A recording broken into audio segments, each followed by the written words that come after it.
Pra është të qartë që veprimet të cilat në formën e saj kanë marrë dhe duke marrë formësimin në bazë të elementeve hibride, ne kemi përcaktuar qartat edhe nga përfundimi i konfliktit i cili kishte zgjatur në ditën kritike të Banjskës, pra ku shteti i Serbisë përmes formave të ndryshme, përmes kontraktorëve privat ushtarak, të lidhur me Wagnerin dhe me elementin shtetëror të Serbisë në aspektin ushtarak, kishte ofruar infrastrukturën kritike për ta mbështetur një veprim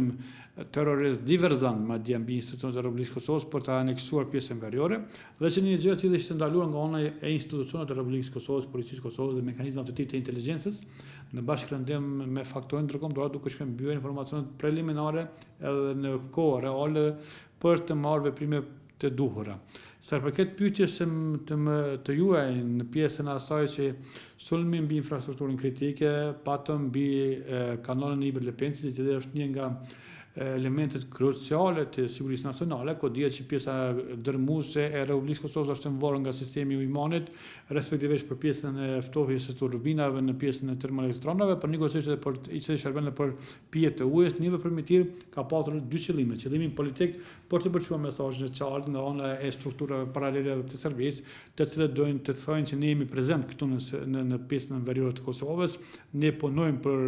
për veprime kundër rendit kushtetues të Republikës Kosovës, sepse nuk e njohim një gjë të tillë, dhe njëkohësisht ishte një mesazh psikologjik për të përçuar të qytetarët e Republikës Kosovës për të parë ata veprimet më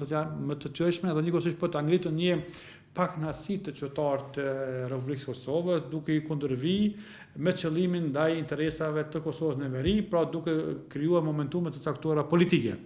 Veprimet e institucioneve të Republikës Kosovës në bashkëpunim me ato ndërkombëtare është arritur që të përmbyllet dhe të konkretizohet vepra penale e cila në fakt e vjen në barë të tre të dyshuarit të cilët ishin pjesë përbërëse këtij grupacionit, që kishin synim dhe qëllim ta dëmtojnë infrastrukturën kritike të Republikës Kosovës, dhe elementi që njëri nga këta personat të apostrofuar është pjesë përbërëse e strukturave të sigurisë asoj ushtarake, e dëshmon faktin që Serbia përmes VBA, Vojna Bezbednosna Agencija dhe Vojna Sigurnosna Agencija, pra dy elementet e inteligjencës dhe sigurisë ushtarake, që tani më ishin pjesë përbërëse strukturave paralele dhe kanë patur për qëllim dhe për synim përpos pjesës e ndërtimit të infrastrukturës kritike, kanë patur edhe synimin primar të veprimeve të spionazhit të institucionet të Republikës Kosovës që kanë vepruar në pjesën veriore, të merret itinerari i caktuar në pjesën veriore, shqetësohet fuqia, forca, veprimet të institucioneve të Republikës Kosovës në pikat përkohëse strategjike, neurologjike të cilat i kanë konsideruar si qendra të rendesës për Republikën e Kosovës, që më pastaj Serbia mund të implementojë për të neutralizuar institucionet e Kosovës në pjesën veriore. Pra, gjitha këto dëshmojnë faktin që institucionet e Kosovës kanë vepruar qartazi, kanë vepruar me një plan të detajuar, me një plan konkret në bashkëpundim me faktorët ndërkombëtar, duke minimizuar dëmin kolateral i cili ishte ardhur si pasojë e sulmit mbi Banjskën, por njëkohësisht edhe nga sulmi sekondar mbi infrastrukturën kritike, duke përçuar mesazhin e qartë diplomatik të sigurisë që Kosova është në krye të detyrave të saj për të garantuar dhe ofruar sigurinë nacionale të Republikës Kosovës në tërë territorin e Republikës së saj. Prandaj në këtë segment ne do duhet të përgëzojmë institucionet e Kosovës, me pastaj pas veprimeve të caktuar diverzante mbi infrastrukturën kritike, jo vetëm në pjesën e kanalit të Ujmanit i Iberlepencit, po ishte edhe mbi infrastrukturën e telekomunikimit nga ana e strukturave paralele të Serbisë, e dëshmon faktin që Kosova, inteligjenca kosovare ka identifikuar në kohë rekorde duke bashkëpunuar edhe me qytetarët e Republikës të Kosovës nga Komiteti Serb në pjesën veriore për të konkretizuar edhe mbyllur çarkun e veprimeve të këtyre strukturave paralele në veritë e vendit, duke identifikuar personat në fjalë dhe ndaj të cilëve më pastaj mekanizmi përcjellës i sigurisë ka kryer veprime të caktuara preventive, duke neutralizuar çfarë do dëmi që mund të vijë në detyrim të Republikës Kosovës. Faktori ndërkombëtar në mesin e asaj veprimit me misionin e Kosovës që është EULEX, respektivisht që është pjesë përbërëse e sigurisë ushtarake, që është KFOR, kishin kërkuar që në atë periudhë, qoftë në rastin e Banjskës, po njëkohësisht në pjesën e infrastrukturës kritike, kishin kërkuar përgjegjësi, kishin kërkuar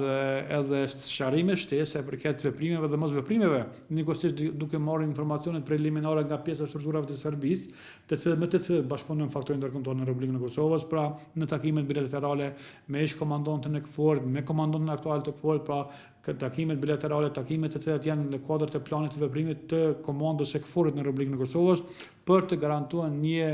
ambient të qetë dhe të sigurt për çdo qytetar. Prandaj këto informacione dhe ky presion që ishte bën në drejtim të ushtrisë së Serbisë dhe faktorët politik të Serbisë ishte konkretizuar me veprimet konkrete të shefit të NATO-s, i cili ndër të tjerë ka potencuar qartazi me 10 herë në konferenca të ndryshme, po në takime bilaterale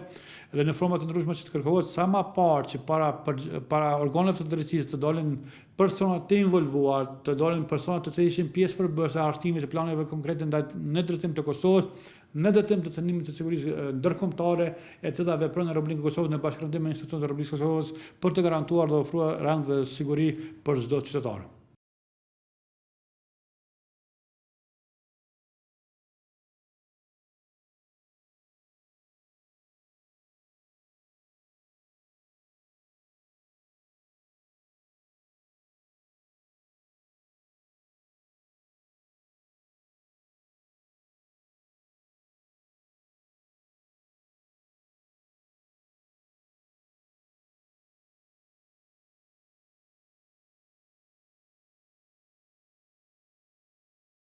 Fillimisht duhet të thënë që Prokuria Speciale e Republikës së Kosovës në rrethanat e rastit konkret ka vepruar brenda një afati optimal, sepse ka ngrit akt akuzë për pak më tepër se sa një vit nga momenti i ndodhjes së ngjarjes.